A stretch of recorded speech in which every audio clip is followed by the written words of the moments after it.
मराठवाड्यातल्या शेतकऱ्यांनी अंदाज लक्षात मराठवाड्यातल्या सर्व शेतकऱ्याला सांगू इच्छितो की आजच्यानं कंप्लीट 21 दिवस पाऊस राहिलेला आहे, तर तुम्ही काय करा, शेतीची कामे करून घ्या।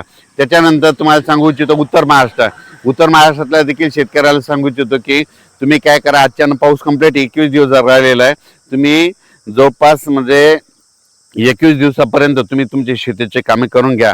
कारण की उत्तर महाराष्ट्रात देखील म्हणजे 27, 28, 29 म्हणजे मेच्या शेवटच्या आठवड्यात चांगला एक मान्सून पूर्व अवकाळी पाऊस येणार आहे आणि त्यामध्ये तुमची शेतीची कामे होणार आहे। पण या पावसामध्ये विजेचं प्रमाण जास्त असल्यामुळे शेतकऱ्यांनी शेतीचे कामे करत असताना आपली स्वतःची काळजी घ्यायची, झाडाखाली थांबायचं नाही। त्याच्यानंतर आपण आपल्या याच्याकडे पश्चिम महाराष्ट्राकडे होऊ तर पुणे जिल्हा, सातारा जिल्हा, कोल्हापूर जिल्हा, अहिल्यानगर जिल्हा, बीड जिल्हा ह्या पट्ट्यातल्या शेतकऱ्याला सांगू इच्छितो की तुम्ही देखील काय करा, आजच्यानं कंप्लीट 21 दिवस पाऊस यायला शिल्लक राहिलेले 21 दिवसामध्ये तुम्ही तुमची शेतीची कामे करून घ्या। कारण की मेच्या शेवटच्या आठवड्यात पुणेकडे देखील एक आणि कोकणपट्टी घाटमाट्यावर देखील पाऊस सुरू होणार आहे, म्हणून हा अंदाज सर्व शेतकऱ्यांनी लक्षात घ्यायचा। मग सांगायचं झालं तर कोकणपट्टीकडे तर जवळपास 23 तारखेच्या नंतर तिकडे पावसाचं वातावरण तयार होणार आहे। म्हणजे कोकणपट्टी, सातारा, कोल्हापूर, सांगली हे पट्टा, त्याच्यानंतर अहिल्यानगरकडे 24 तारखेच्या नंतर तिकडे वातावरण बदलायला सुरुवात होईल।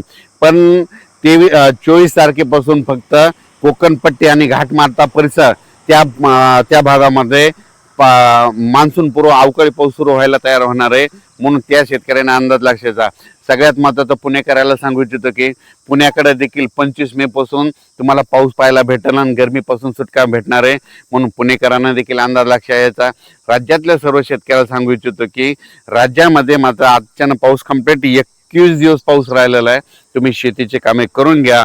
आणि आता मी योगायोगानं विदर्भामध्ये असल्यामुळं विदर्भामध्ये आर्णी तालुक्यामध्ये खास करून विदर्भातल्या शेतामध्ये इकडे आल्याच्या नंतर सर्व शेतकऱ्याला सांगू इच्छितो की तुम्ही काय करा, शेतीची कामे करून घ्या। कारण की आज मान्सूननं म्हणजे अंदमान बेटावर दस्तक दिली, तिथून कंप्लीट 10 दिवसाला पाऊस काय होतो की तो केरळला येणार आहे आणि केरळ आल्याच्या नंतर तिथून 5 ते 7 दिवसामध्ये महाराष्ट्रात येतो, दाखल होतो। त्याच्यामुळे हा अंदाज सर्व शेतकऱ्यांनी लक्षात घ्यायचा आणि आपण आपल्या शेतीची कामे करून घ्यायची। आणि आता या ठिकाणी आल्याच्या नंतर बऱ्याच ठिकाणी पाहिल्याच्या नंतर खूप ठिकाणी शेतीची कामे तशीच राहिलेली आहे, म्हणून सर्वप्रथम तुम्ही शेतीची कामं आटपा।